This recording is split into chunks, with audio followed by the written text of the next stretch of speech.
Non, aujourd'hui je n'ai pas de queue de cheval.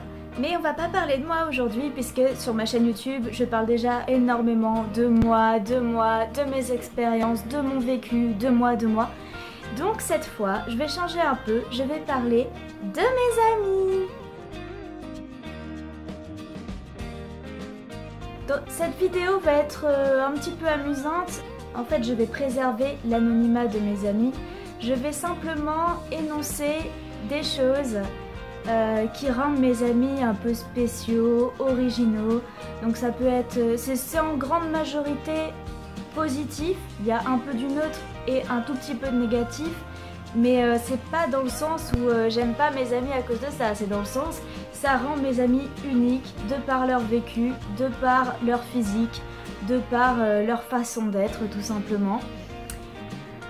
Et je suis sûre que si vous êtes un de mes amis, vous allez vous reconnaître et peut-être que sinon d'un point de vue extérieur, vous allez vous rendre compte que vous aussi vous avez des amis qui sont comme ci, qui sont comme ça, ou que vous êtes comme ci ou comme ça. J'ai des amis hommes et femmes, donc ça va être j'ai un ou une amie qui...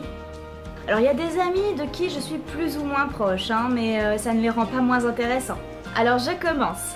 J'ai un ou une amie qui passe son temps sur les jeux vidéo, mais vraiment tout son temps. Tout le moindre petit temps libre que cette personne a, elle le passe devant ses jeux. Qui a voyagé presque partout dans le monde. Qui est en transition pour devenir un homme. Se fait des coiffures de dingue.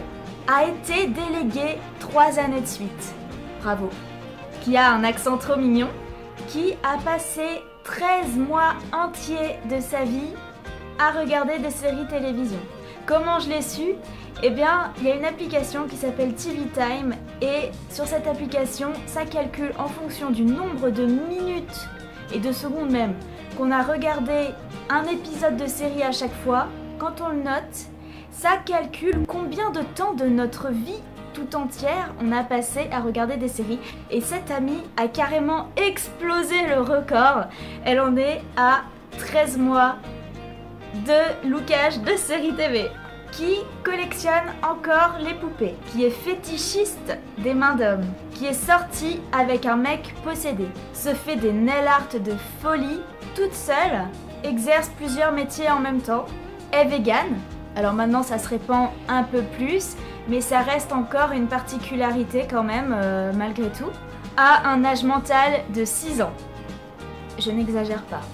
Collectionne les chaussettes rigolotes, parle japonais, fait du doublage de films, mange des sandwichs tous les jours sans grossir.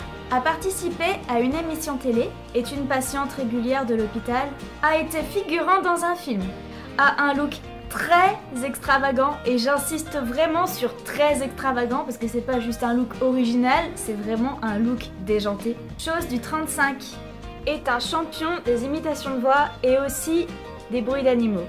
N'écoute presque que de la K-pop, était un homme avant, a vécu en foyer d'accueil, a eu les cheveux de toutes les couleurs possibles et imaginables, fait du E en soutien-gorge, ne fête jamais Noël. Là c'est triste quand même. A fait 5 ans d'études spécialisées dans un domaine pour finalement complètement changer d'orientation. Porte des extensions ou une perruque en permanence.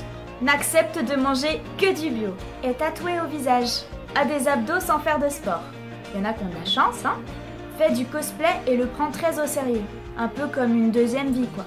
Est à 1 ou 2 cm d'écart seulement d'être à la taille naine. A les cheveux extrêmement longs. On dirait réponse, quoi. N'aime pas le chocolat.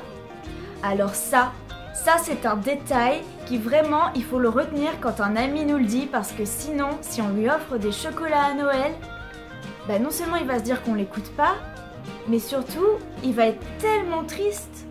S'est marié à 19 ans, ressemble à une star de cinéma, est breakdancer, a été scout et songe à postuler à Koh-Lanta. Et là, moi je dis oui, cette personne devrait postuler à Koh-Lanta parce qu'elle a toutes les qualités requises pour ça.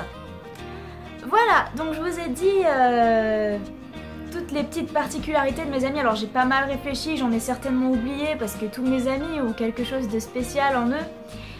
Mais j'ai trouvé ça rigolo et sachez que ce soit positif ou négatif, tout ce que j'ai dit, ça vous différencie de la grande majorité des personnes et moi je trouve ça génial. Et j'aime beaucoup le fait d'avoir des amis qui ont vraiment ces petites choses qui font qu'on s'attache à eux ou qu'on s'y intéresse et qui les rend vraiment différents.